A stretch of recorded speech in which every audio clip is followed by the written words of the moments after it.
Welcome to the Camargue, a nature lover's paradise where water, wind and salt come together to form unusual vistas of an almost unreal purity. The landscapes here are life-size works of art. This did not happen by accident. They were patiently designed by the human hand.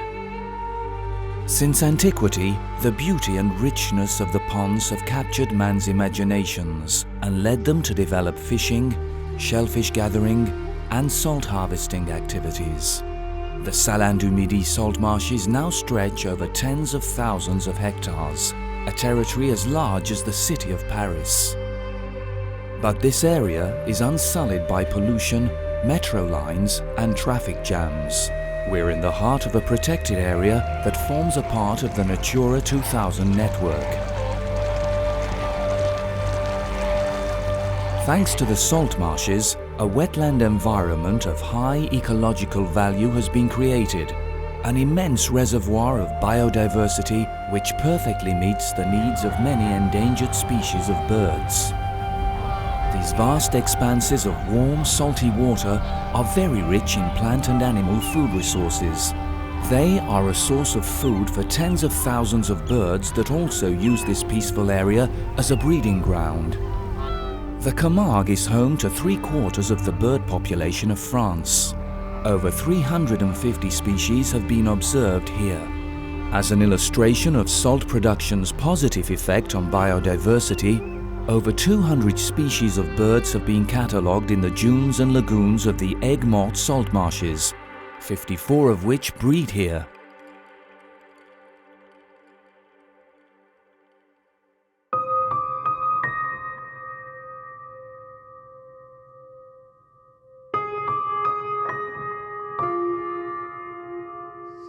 The salt marshes are also a botanical treasure trove with nearly 300 species of plants, almost 1/3 of the plant species found in the Camargue. The shifting dunes are the home of typical plants like marram grass, a grass that is resistant to silting due to its roots that are strongly anchored in the soil. Bright flowers can also be found here, such as sandstock with its purple petals. Dwarf everlast, which is very abundant on the furthest dunes, forms a beautiful carpet of flowers in the springtime that exudes a faint odour of curry. The sea daffodil, also known in French as the flower of July the 14th because it flowers around this time, is a rare and protected species. Another plant that is rare in the Camargue but very widely found on the Aigues-Mortes salt marshes is the sea grape. This bush takes its name from its small red fruit that looks like grapes. It has medicinal qualities and is used to treat asthma and eczema. Marisianana is one of the most surprising and most precious flowers on the site since it disappeared from France in the 60s. It is now only found here, on the Aigues-Mortes salt marshes.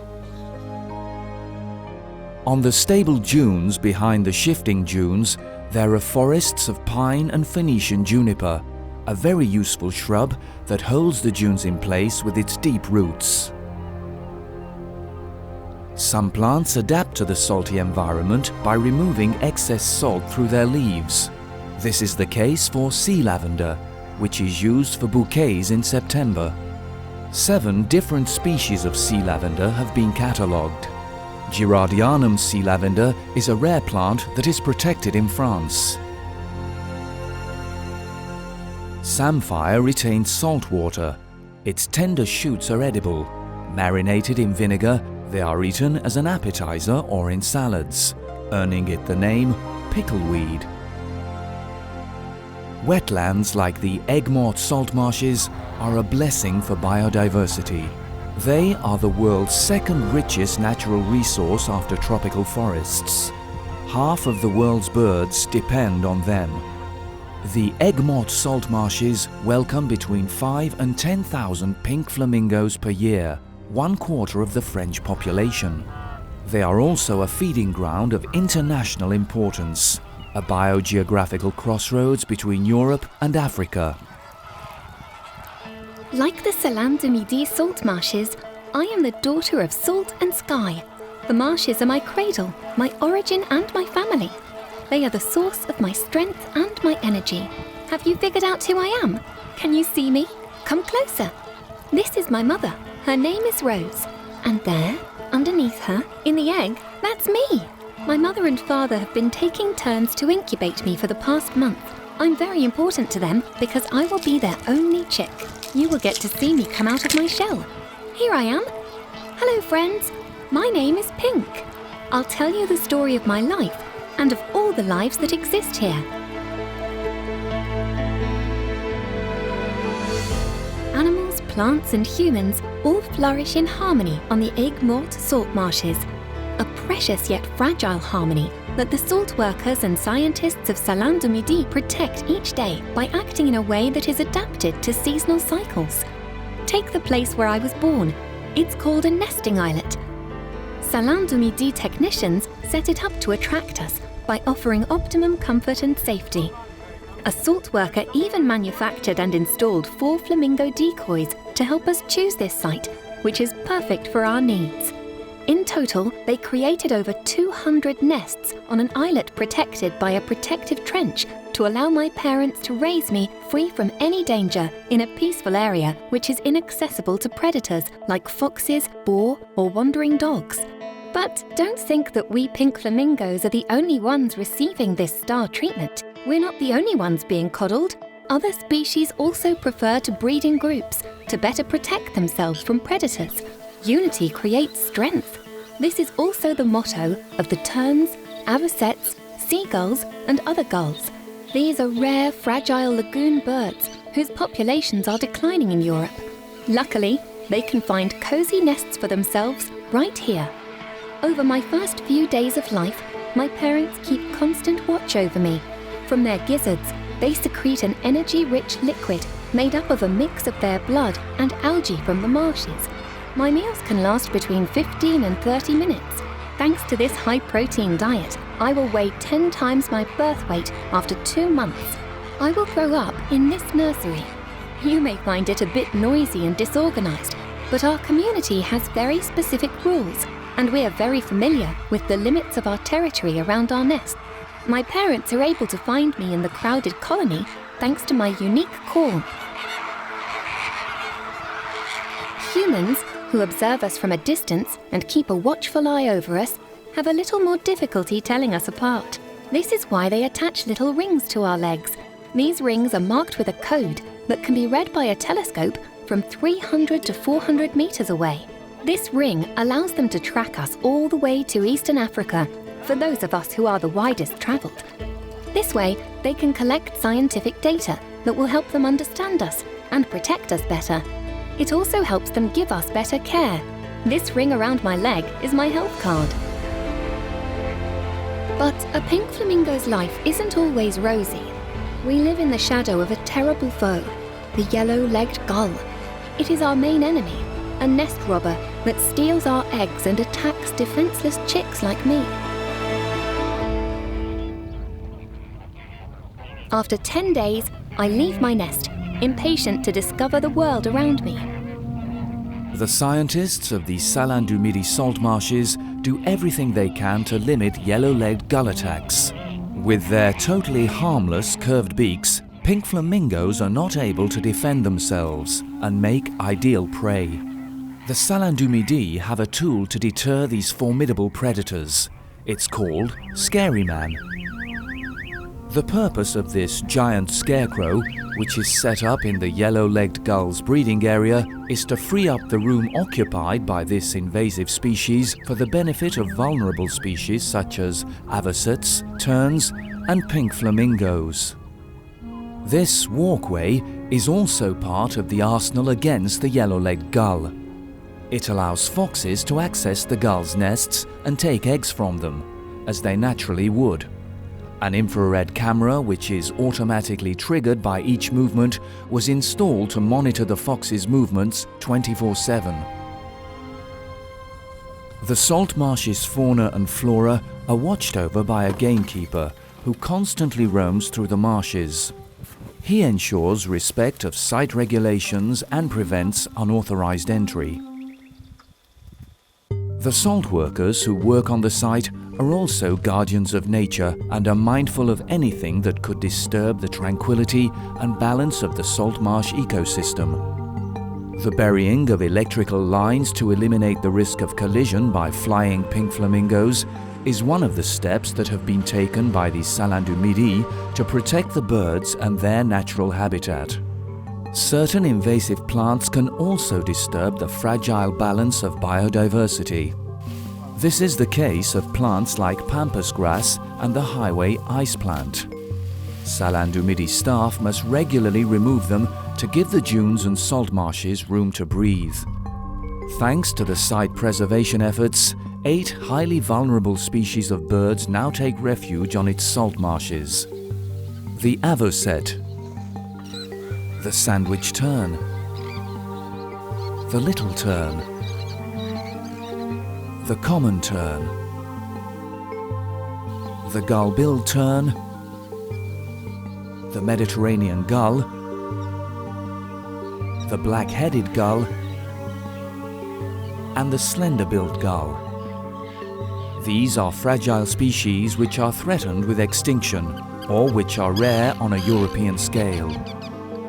Some years, the Aigues-Mortes salt marsh is the only site in France that houses slender-billed gulls. In 2006, 2,200 breeding couples were found here thanks to the creation of nesting islets.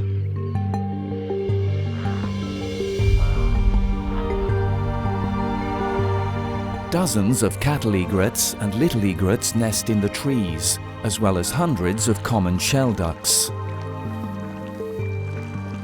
These birds are all so pretty, aren't they?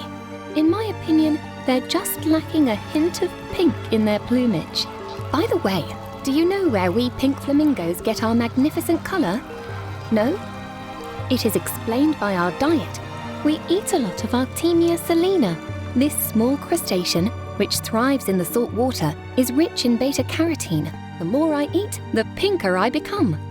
Artemia feeds off an alga that flourishes in very salty water. This alga, Dunaliella salina, takes on a blood-red colour when it is exposed to bright light. This is also what gives salt tables their vivid hues. Starting at 2 months of age, I can feed myself. My beak curves, so I can use it to sift through the silty water. I use my tongue to suck up algae, crustaceans and insects. I can spend over 15 hours per day looking for food. I even eat at night. We are not the only ones who love the tiny living organisms in the salty water. It should be said that here in the salt marshes, we always have the right amount of water. It's neither too deep nor too shallow, and always salted enough. This skillful balance is the doing of our favourite humans, the salt workers of the Salins du Midi salt marshes. The salt workers are responsible for circulating seawater through multiple shallow basins to make the water saltier and saltier. 2 renewable energy sources, the wind and the sun, evaporate the water and increase its salt content. It goes from 35 grams of salt per litre in the seawater to 320 grams per litre in the salt tables. Sodium chloride crystals form at this concentration of salt and are deposited on the bottom of the salt tables to form a salt crust around 10 centimeters thick.